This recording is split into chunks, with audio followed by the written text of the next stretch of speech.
एक राज्य जो भारत के टॉप इकोनॉमिक स्टेट्स में आती है, जहां पर राइस, जूट, टी, पोटैटो ये सब भारी मात्रा में प्रोड्यूस किया जाता है। अगर इसकी ज्योग्राफिकली इंपॉर्टेंस की बात करें तो इसे गेटवे ऑफ द ईस्ट भी कहा जाता है, क्योंकि यहीं से हम बाकी के नॉर्थ ईस्ट स्टेट से कनेक्ट कर पाते हैं।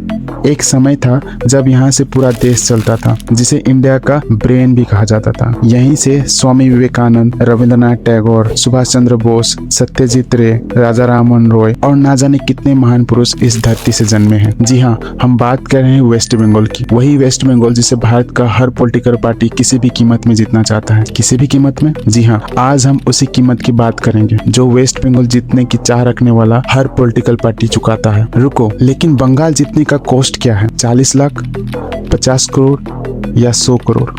आज के इस वीडियो में जानेंगे कि वेस्ट बंगाल जैसे बड़े राज्यों को जीतने में टीएमसी, बीजेपी या बड़े पॉलिटिकल पार्टी कितना पैसा खर्च कर देती है। According to the ECI, the election commission of India, जो पूरे भारत देश में इलेक्शन कराता है, उनके नियम के अनुसार एक सिंगल कैंडिडेट जो इलेक्शन लड़ रहा है वो अपना पॉलिटिकल कैंपेन चलाने में, जैसे कि रैलीज कराने में, पोस्टर्स चिपकाने में या लोकल एडवर्टाइजिंग में सिर्फ 40 लाख तक खर्चा कर सकता है। वहीं छोटे राज्य के लिए, जैसे कि गोवा, सिक्किम, नागालैंड के लिए ये अमाउंट और भी छोटा हो जाता है, यानी कि सिर्फ 28 लाख। अगर वेस्ट बंगाल का ही एग्जांपल लेके हिसाब लगाए तो वेस्ट बंगाल में कुल 294 सीट्स हैं, जिसे 40 लाख से मल्टीप्लाई करे तो लगभग 117 करोड़ तक बैठता है। बट क्वेश्चन ये है कि सिर्फ 117 करोड़ में बंगाल में इलेक्शन हो जाता है? The answer is no.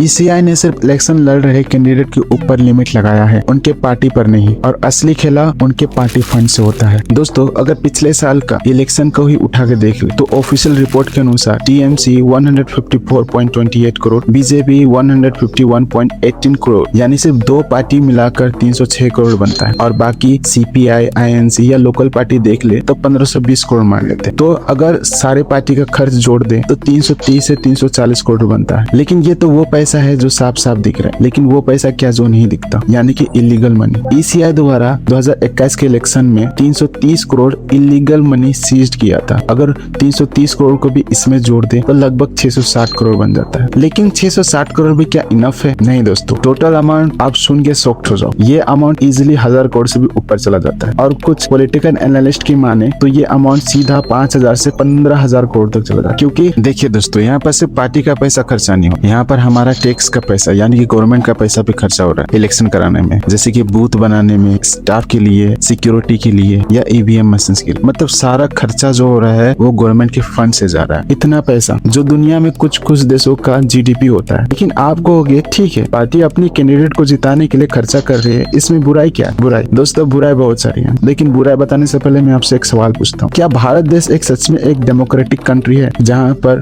Vote जो होता है वो पैसे से खरीदा जाता है, पैसे से खरीदने की चेष्टा की जाती है, इन्फ्लुएंस किया जाता है? इस सवाल का मुझे जवाब जरूर दीजिए। और बात रही प्रॉब्लम्स की, तो प्रॉब्लम्स बहुत सारे हैं, जैसे कि इनइक्वालिटी ऑफ इन्फ्लुएंस। इलेक्शन में सिर्फ बड़ी पार्टी नहीं होती, उनमें छोटी पार्टी भी लड़ती है जो जीत के कुछ अच्छा करना चाहती है जनता के लिए। लेकिन बड़ी पार्टी अपने पैसे के दम पे इतना इन्फ्लुएंस कर देती है लोगों को कि छोटी पार्टी कहीं पर छिप सी जाती है। Corruption risk. पार्टी फंड में अगर डोनेशन आ रहा है तो डोनेशन कौन कर रहा है? Businessman, Richman. जो डोनेट कर रहे हैं वो भी चाहते हैं कि रिटर्न में उनको कुछ ना कुछ वापस मिले। यानी अगर उनकी सरकार जीत जाए तो हमेशा पॉलिसी मेकिंग के समय में गरीब को देख के नहीं, अमीरों के भलाई को देख के पॉलिसी बनाई जाएगी, और यही बिजनेसमैन आगे जाके हमारा घर, हमारा जमीन, हमारा जंगल लूटते हैं, और बस हम विरोध करते रह जाते हैं। तीसरा, opportunity cost. 1000 crore funds party सिर्फ रैलीज, एड्स, पब्लिसिटी में खर्चा कर देते हैं, वो भी एक मंथ के अंदर। अगर वही पैसा सही इस्तेमाल किया जाए तो क्या नहीं कर सकते? जैसे कि हम 10 या 20 मल्टी स्पेशलिस्ट हॉस्पिटल बना सकते हैं। वही जो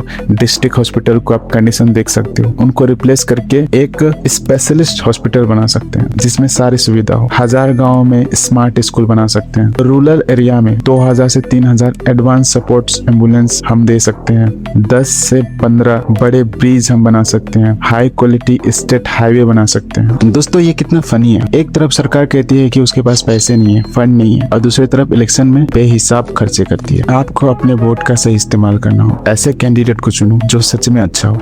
जय हिंद।